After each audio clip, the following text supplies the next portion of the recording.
What's up, Lunker League? So I'm out here again, Spot X. Look at the change.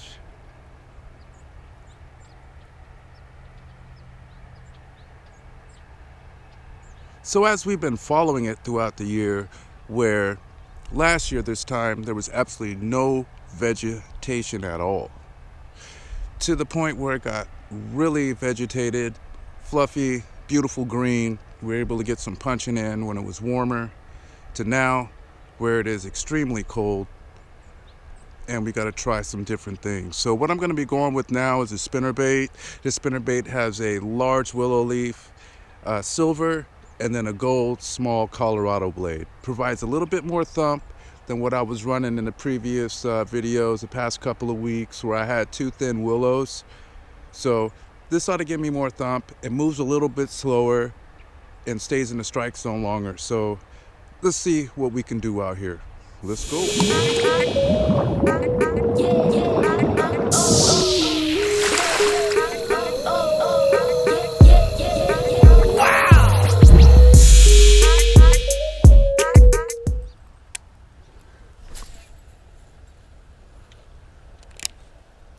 There's a lot of grass or something down there. All right, so over there, let's see, and I might have to keep it. Oh, darn. Guess I hit some grass.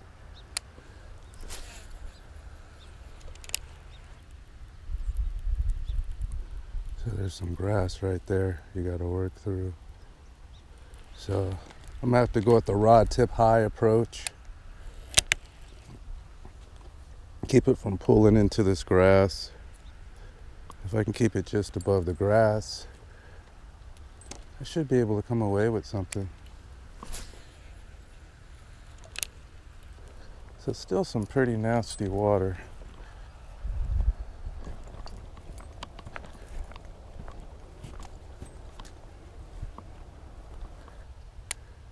All right, I just saw my first ripples over there, so I don't know what that is.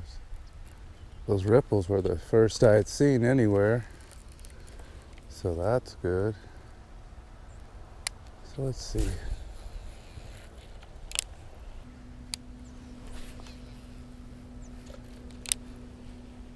That sounds like deeper water. Huh.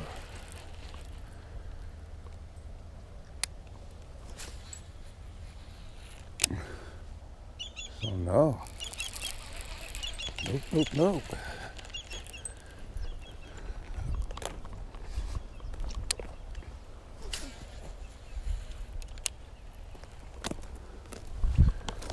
All right, let's just see. I was really trying to work some areas.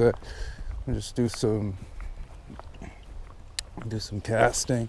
There's a lot of grass out here, so maybe what I need is a chatterbait. Huh. Nothing. Let me go on this side of those things.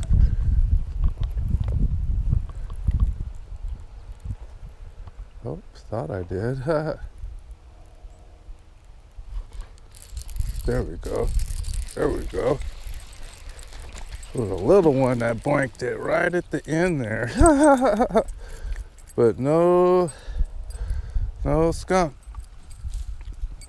All right, so let's take a look at this fish. Small, of course, but what we want to do, my hands are so cold, so I imagine it's cold too. It's kind of hard to tell. It's dark. Little active one. Let's see if we can get this out without doing too much damage. Good. All right, so well, no skunk in the waters, but not a lot going on with it. And that's interesting, because I think I just popped it. I popped it somehow, and then he hit it. Doop, doop, doop. So like with the jerk bait, they kind of like maybe they like a little bit more of a jerking action. All right, I just saw two bass roaming. I think I see the small one still heading down that way. I have to see what's going on. Hopefully I don't scare him, so I'm gonna cast past him a bit. Get all that junk off of it first.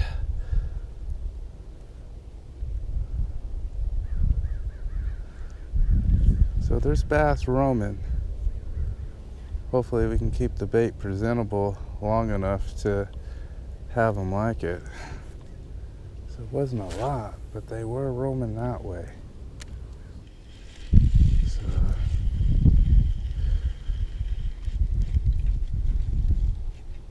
oof.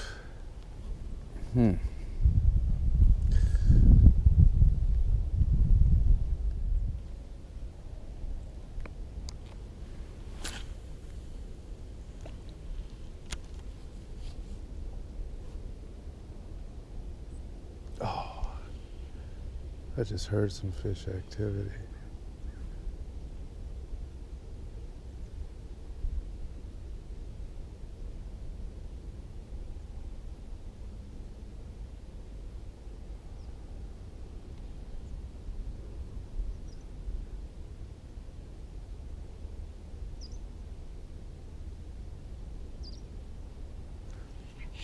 There we go.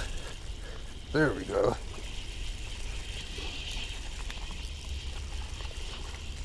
Got to get them through all this grass. But a little one, but we got him. All right. There we go. Dinkmeister Dan, but we got him. All right, let's see what we got going on here. It's tough, so maybe I need a different angle. A few bass over here like you normally do. Because normally you see bass right in here. Not really seeing that, especially because of how low it is. Interesting.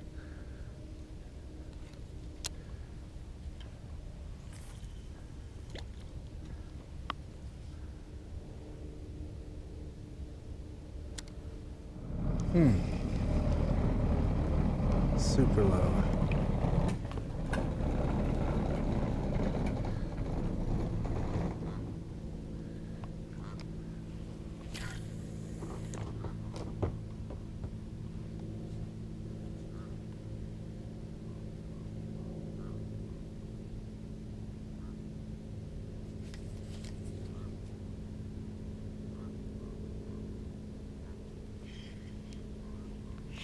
There we go. There we go. There we go.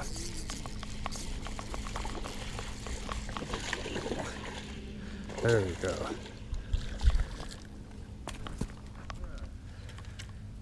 Yeah.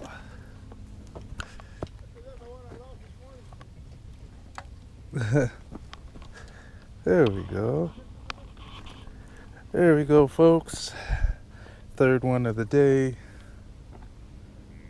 Nice little bass, hooked nicely.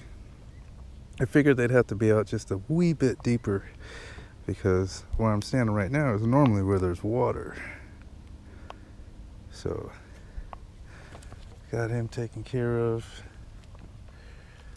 Let's just throw a little, let's see what we got. Give you another good look. All right. Not bad.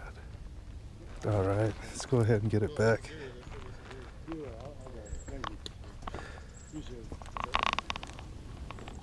Oh, let's give him a little bit more. All right, he went swimming off that way. See if we can do this again. All right, I'm gonna try to stay back some just so I don't spook any fish.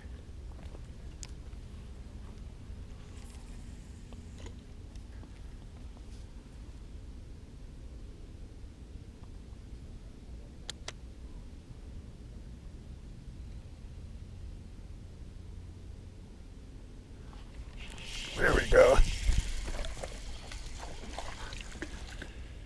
Got a little dinky guy, but we got one. Wow, he is upset. There we go. Oh, ooh, yeah, I'm kind of deep, so it's bleeding a little. So let me get him back in. There we go. Dinkzilla.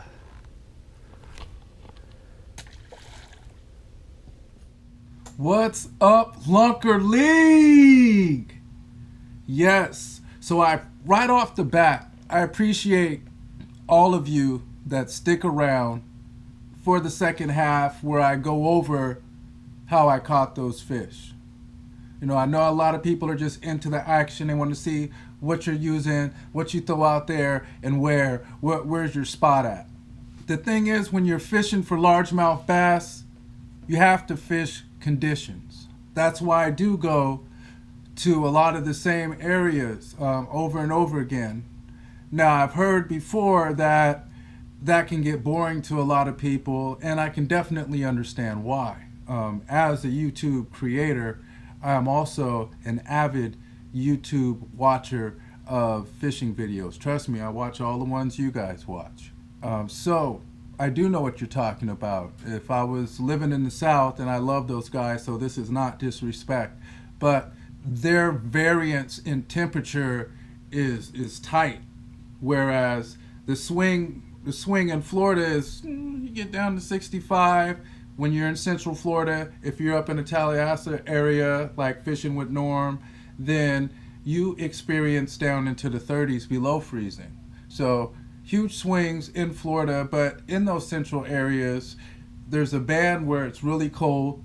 You get northern Florida, you get the southern parts of Georgia, and then it's warm again. And then it warms up again, central Florida and southern Florida. I was born in Florida, so I do know this. That's where I got my start fishing in Florida, fishing in all types of different weather in Florida, because I went back often while I lived in California.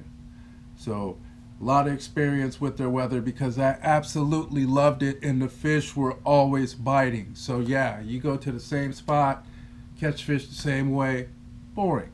If you've been following me since last year, or if you haven't seen, go back to last year.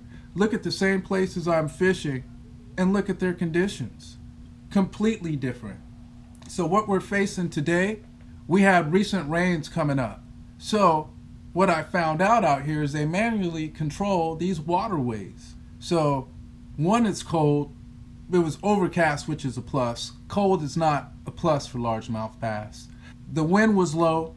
That's always 2 to 3 degrees with soft breezes coming in.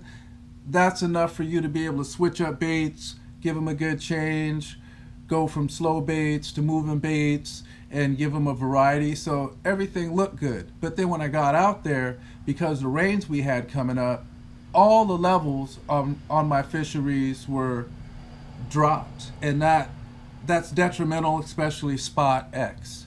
Spot X is already not that deep. So when they drop it, you go there, and it's dropped about 3.5 to 4 feet, and there's deep vegetation that's tall.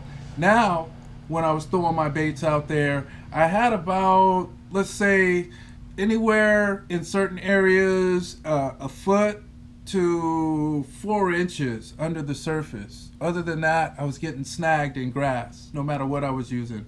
Spinnerbait, chatterbaits, even when I threw my drop shot and was and probing around with my drop shot, it was just getting covered in the slop. Like everything was just getting buried. If it wasn't moving, it was pretty much getting buried. I threw out a weightless Cinco, because I know everybody would say, throw the weightless Cinco. I did do that. Something about the grass down there, whether it's decomposing, or I'm not sure, that I know that there's coontail down there, but then by the time you pull up this other, it's like kind of decaying matter, because you're moving your baits, and so it's this soft frilly stuff that just sticks to everything, or if your bait lands in it, it just sinks all the way down. So I was throwing around a weightless Cinco and pulling junk off of it too, there'd be certain points where you could just tell you go over the good green stuff, and then you just sink into the dead mush that's out there. So really tough environment, dropping that water level. In addition to that, the hyacinths moving all over the place. So now there's patches of green hyacinth, there's patches of brown hyacinth, good areas that are so far out that you would have to drag the fish yards through the hyacinth to get that catch. So very tough environment there. Moving on to spot Y.